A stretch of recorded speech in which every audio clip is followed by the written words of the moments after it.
镜头所等的台湾，来看郭台铭独立参选总统的人数，剩最后的48点钟，到11月初2为止。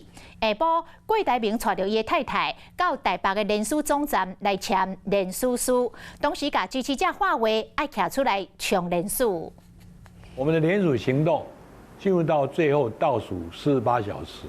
今天我特别带我心爱的太太欣莹一起来到台北总站，签下神圣的联署书。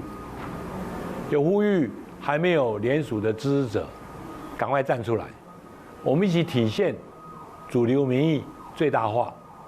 我也在此向所有力挺台湾阿明的支持者宣布，郭台铭与赖佩霞定不辜负各位所托，我们会奋战到底。郭台铭讲，伊甲伊的副手赖佩霞一定会奋战到底。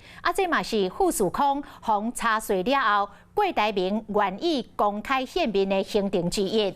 因为外口有风声讲郭台铭恐惊会退选，即摆郭台铭强调伊参选到底的态度，应该就是咧反驳着外界有关退选的讲法。Hello， 我是郑慧良。想要抢先掌握最及时的新闻资讯吗？赶快订阅、按赞、开启小铃铛，锁定华视新闻的 YouTube 频道。